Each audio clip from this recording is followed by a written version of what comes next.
Beginning guitarists, gather round. We're going to learn the C major chord, which is an open chord that every guitarist needs to know.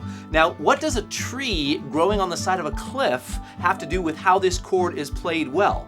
Everything. Just watch.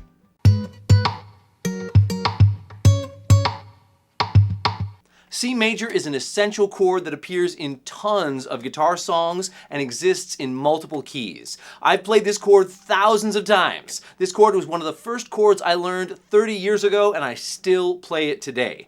I will say it took me a bit to get it under my fingers. I wish I had known then what I know now, including the 2 bonus tips I'll share with you at the end. Stick around for those. So please grab your guitar and let's get into it. First step, number your fretting hand fingers. If you're a lefty, you're a mirror image of me, right? The fingers are 1, 2, 3, and 4. We'll only use fingers 1, 2, and 3 today. Second step, number your strings. From treble to bass, they are 1, 2, 3, 4, 5, and 6. We'll only use strings 1 through 5 today. Third step, number your frets. At the nut, this is fret 0 or open. Then we have fret 1, fret 2, and fret 3, and so on. We'll only use open, fret 1, fret 2, and fret 3 today. So here's the shape. What do you notice? Well, in addition to each finger being located on its own string, which makes sense, each finger is on its own fret. And in this case, the finger number matches the fret number. The first finger is on the first fret, the second finger is on the second fret, and the third finger is on the third fret. There are 2 open strings. Can you tell me which strings are open by number? If you said strings 3 and 1, you'd be right. If you said strings 1 and 3, you'd of course be right again. Now, here's the big challenge I encountered 30 years ago when I was learning this chord, and it just might be the same challenge you encounter today. I got in my own way. Excuse me, you're in my way. In other words, some of my fingers touched strings they didn't need to touch, and they actually canceled out the strings that were supposed to sound. This is the less awesome sound I got when I was first learning this chord. Hear that? My third finger, although it is fretting string 5, is touching string 4 unnecessarily, thereby canceling out the work my second finger is doing. And my second finger is touching string 3, canceling that open string. My first finger, or even my palm, may be touching the first string and rendering that not sounding good. So we don't have nice sounds. What's my solution? Think about a tree on the side of a cliff.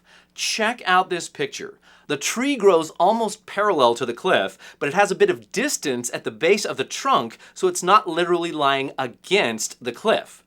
Make sense? So the fretboard is the cliff, and the fingers are the trees. Are you tracking with my imagery here? So let's break it down. We'll start by playing just the low 5th string C with our third finger.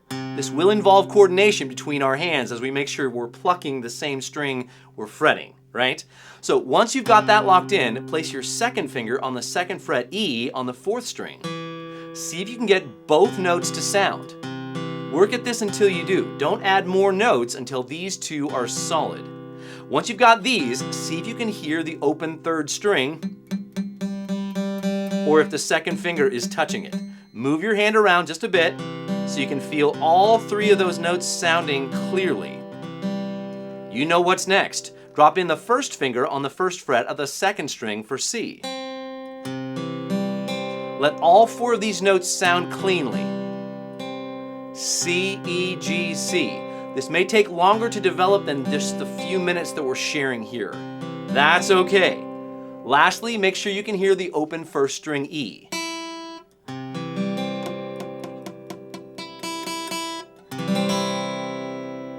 So we've built this chord up from the low-pitched strings up to the high-pitched strings. As you might expect, we can go the other way as well. We can start with string 1, which is for free because it's open, right? Then we can drop our first finger on the 1st fret of the 2nd string for C. Now we need to make sure we can hear both strings clearly.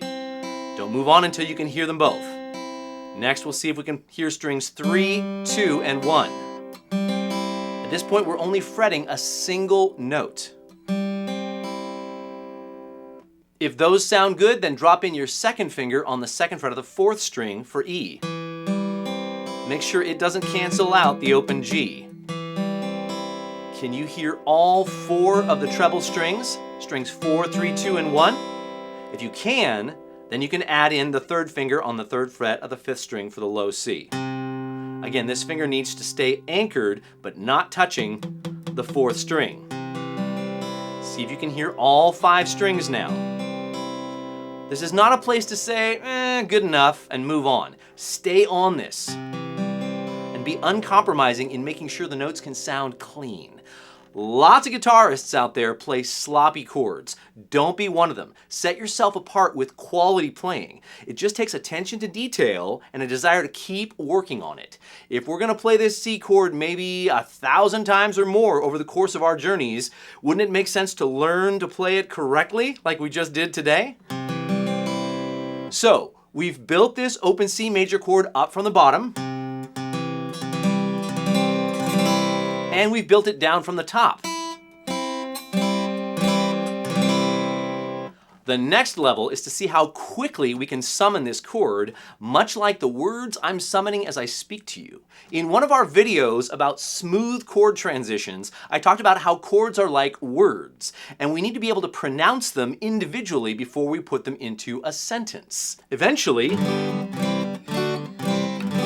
we'll have multiple chords in sequence for a chord progression, right? But it all goes back to playing individual chords well. I've got 2 bonus tips to share with you, but first, if you haven't already, please like, subscribe, and ring the bell if this was helpful to you. We have a bunch of people who watch our stuff who aren't actually subscribed. Wouldn't you want to know when the next awesome video drops? If there's a chord you want me to teach you in this format at some point, hit me up in the comments. We also recently unlocked Super Thanks here on YouTube, and that could be a way for you to support us in our work. Here are the 2 bonus tips. First, make sure you trim your fretting hand nails so they're short enough. If they're too long, you'll have a really hard time fretting certain chords, including this one. Second, if you haven't had your guitar looked at by a professional shop, you may want to, because if the action is too high, it will be much harder to play. These 2 simple tips could be game changers. For now, work this C chord. And if you need a break from chords this week, maybe check out our most popular strumming workout, which will help you sharpen your rhythm skills. No chords required. I'll see you there.